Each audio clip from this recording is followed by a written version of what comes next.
Hello and welcome to all our viewers in Nigeria and around the world to News Cycle on Global Television, coming to you live from the nation's capital, Abuja. I am Mukhtar Kasim. A quick reminder that Global Television is on DSTV channel 365, on Star Times channel 276.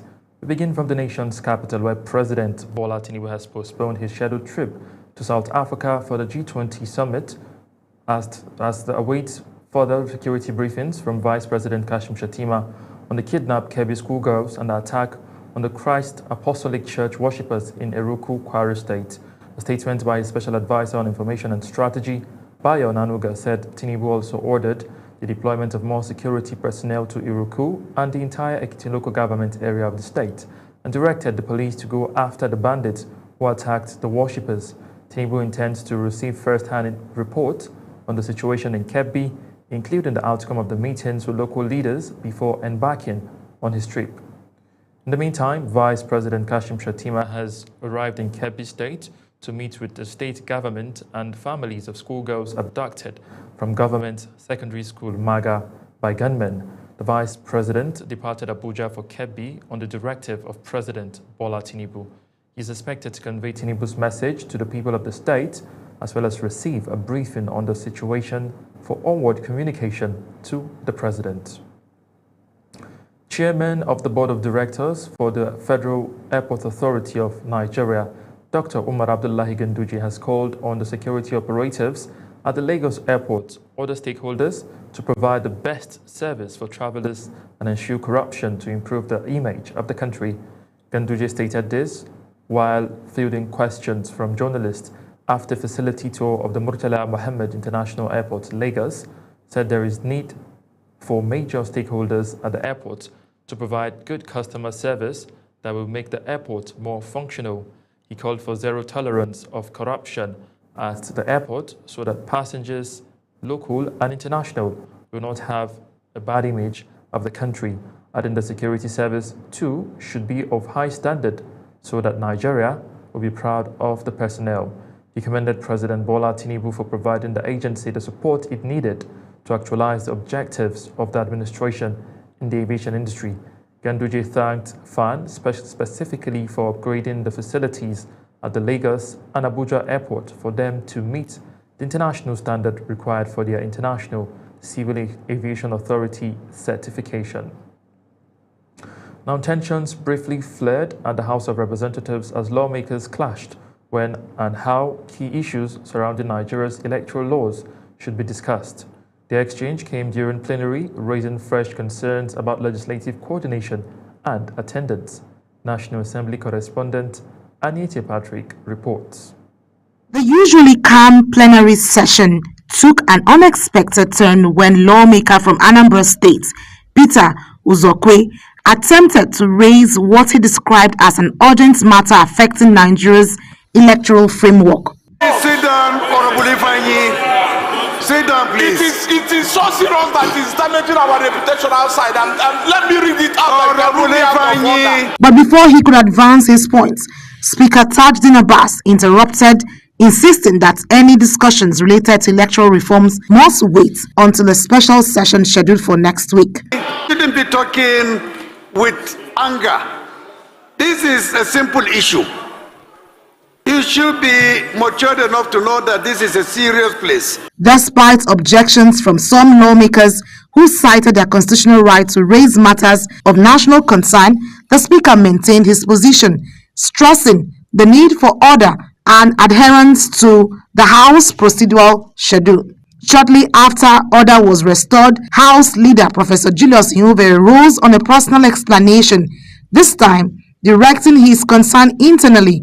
He cautioned committee chairmen against holding committee meetings while plenary is in session, a trend he warned undermines legislative process. I thought it was important that inasmuch as we appreciate the commitment of our members, particularly those that are chairing statutory committees, to give us the maximum of their efforts. Speaker Abbas supported the caution, expressing worry over the increasing number of lawmakers absent during morning sittings.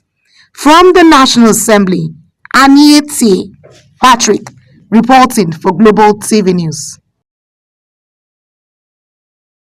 The Chief Executive of the National Drug Law Enforcement Agency, NDLEA, Brigadier General Muhammad Buba Marwa, retired, says the security of the country from drugs and related crimes is now a shared national responsibility. Speaking at the 7th Security and Emergency Management Awards in Abuja, Marwa says Nigeria's drug war is entering a new, tougher stage, more coordinated, and the fight cannot be won by law enforcement alone. Kikelomo Okere has the details. In a firm message to security agencies, civil society and community leaders, Chief Executive Officer of the National Drug Law Enforcement Agency, Brigadier General Mohammed Buba Marwa, highlighted the agency's renewed focus in its second tenure, such as aggressive interdiction, stronger border control, and expanded treatment and prevention programs. The NDLEA boss reveals that within the year, the agency has made over 16,000 arrests, about 3,000 convictions, 4.5 kilograms of drugs seized, and more than 600 acres of cannabis farm destroyed. It is also an opportunity to reflect on the evolving landscape of security and emergency management in Nigeria and how our work at NDLEA strengthens national security and stability. Executive Director, Civil Society Legislative Advocacy Center, CISLAC, Awal Musa Rafsanjani, commended Marwa for what he described as transformative leadership, adding that NDLEA's daily interception and public awareness efforts are saving young Nigerians and strengthening national security. There's no way you can also detach issues of drugs abuse with the issues of security in this country. And therefore, for me, this is a recognition to the people that have been making sacrifice in this country. The ceremony also featured the unveiling of a youth-authored book on anti-drug and anti-smuggling efforts, as well as recognition of several security agencies across the country. The highlight of the evening was the presentation of Outstanding Personality of the Year to General Marwa. The NDLEA spokesman Femi Abafemi was also honored. Kikelomo Okere, Global Television News. Representing Enugu North Senatorial Zone, Barrister Oke Izia, popularly known as Ideke, is dead. He reportedly passed away on Tuesday. It was gathered that he was in the United Kingdom receiving treatment prior to his demise. The loss of Senator Oke Izia is a significant blow to the political landscape of his Enugu state, and his contributions will be remembered by many. Senator Izia was the only remaining member of the Labour Party in the National Assembly from Enugu State, as other lawmakers from the state have defected to the All Progressive Congress, APC. The House of Representatives has expressed determination to end the pension crisis that has kept retired police officers protesting at the National Assembly for nearly 2 months. This followed a motion by Oke Onokwalisi, who told lawmakers that unlike the armed forces, customs, and intelligence agencies, the police remains excluded from recent pension reforms, leaving retirees struggling under what he described as an inadequate contributory pension scheme. Executive Secretary of the Tertiary Education Trust Fund, architect Sonu Ochono, says private universities are performing better than public universities because the cost of education is more effectively shared in the private institutions. He made the remarks at the 13th convocation ceremony of the Nile University of Nigeria, describing the school as one of the most sought after in the country. Ramsey Enoch Agbo, reporting for Global Television. The Executive Secretary of TED Fund, Sonu Ochono, delivered the convocation lecture at Nile University 13th convocation ceremony in Abuja. Ochono praised Nile University for its rapid growth, noting that it remains one of Nigeria's fastest rising institutions. He also emphasized the relevance of the lecture topic, redefining the Nigerian education system for the 21st century workforce, calling it central to strengthening the nation's education sector. And as a country there should be a shared acceptance that education is so important that a significant amount of our national wealth should be committed to education. Because when you give good education to your child, you don't need to worry about that child in later life, because it is the best investment you can give, and the returns on those investments are lifelong. Echono stressed that education is crucial to nation building, especially in a global era where knowledge-based innovation commands high value in the marketplace. The integration of technology into the education system has evidently transformed how knowledge is delivered and consumed globally. By embedding technology and entrepreneurship into the nation's educational framework, Nigeria will be able to prepare its youth for global competitiveness and develop a workforce capable of driving innovation and sustainable growth. In a welcome address, the Vice-Chancellor of Nile University of Nigeria, Professor Dili Dogo, acknowledged the dignitaries present at the event held at the university's conference hall. Convocation lectures are very important because as graduates do graduate, we always find somebody to shine the light, a guiding light, to help focus them as to the journey ahead and bring out areas that require attention. Thank you and God bless you. He noted that the integration of technology into the education system has transformed how knowledge is delivered and consumed around the world. Ramsey Enoch Agbo reporting for Global TV News. Live broadcast of News Cycle. When News Cycle returns, Real Madrid's Militao suffers growing injury. Details coming shortly, plus business and foreign stories. On the other side of this break, please stay with us.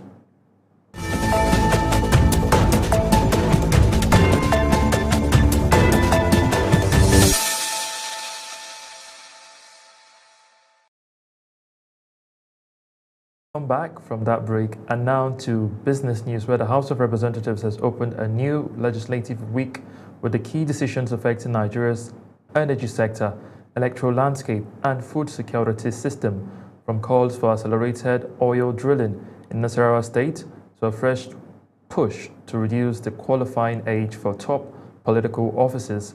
Lawmakers were busy on multiple fronts. National Assembly correspondent Aniete Patrick reports.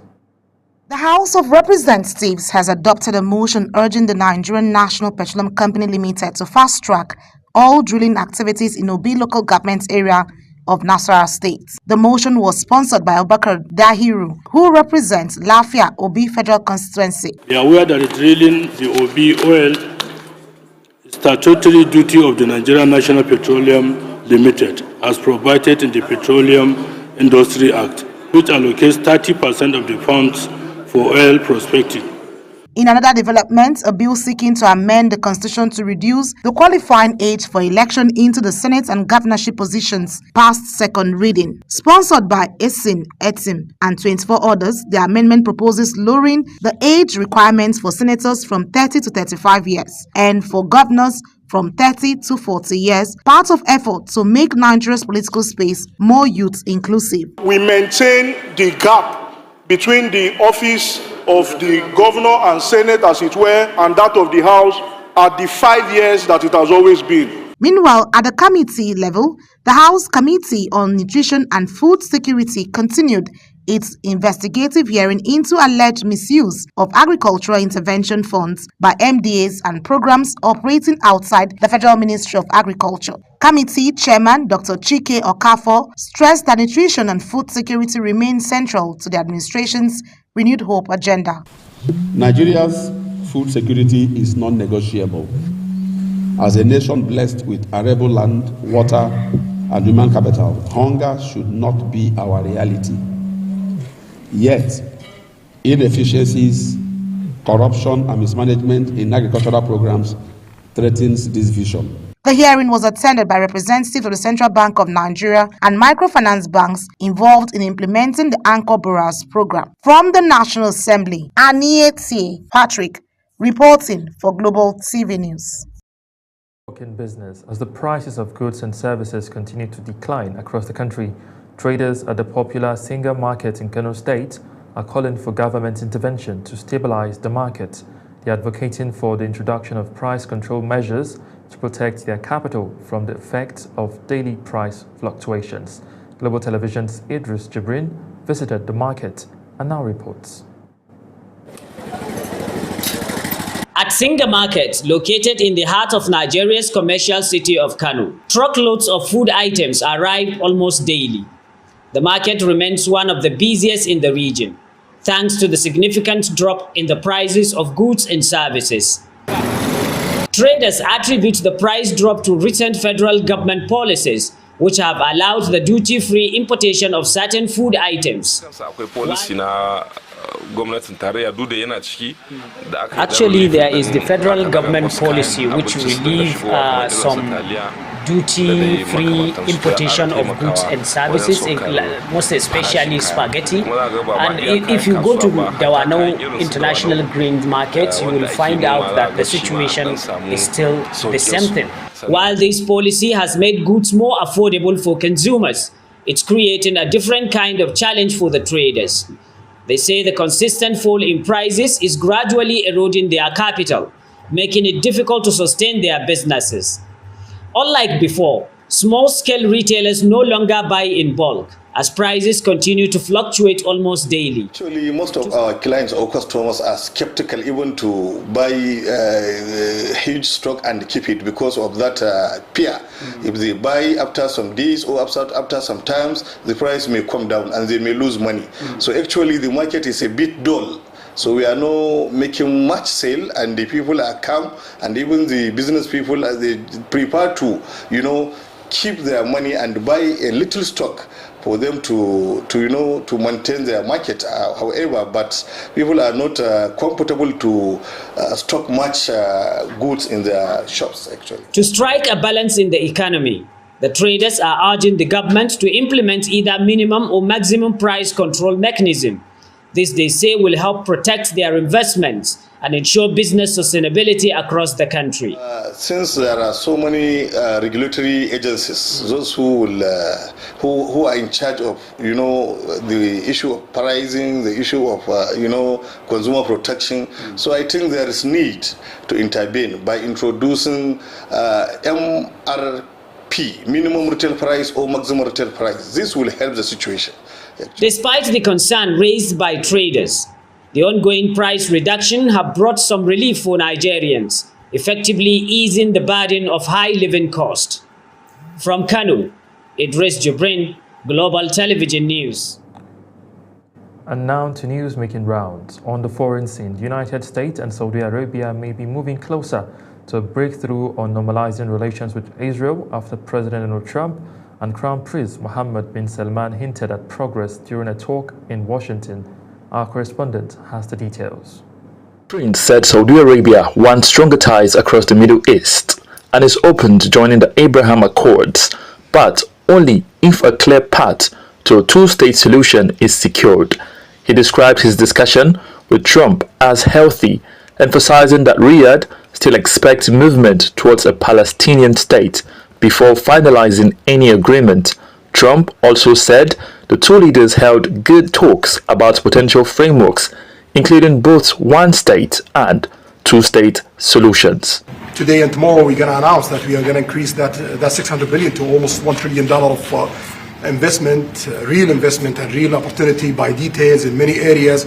And the agreement that we are signing today in many areas in technology, in AI, in earth materials, magnet, etc., that will create a lot of investment opportunities. Trump later defended the Crown Prince when asked about the 2018 murder of journalist Jamal Khashoggi, insisting that the Saudi leader knew nothing about it and argued that Washington must maintain strong ties with Riyadh despite lingering controversy. As far as this gentleman is concerned, he's done a phenomenal job. You're mentioning somebody that was extremely controversial.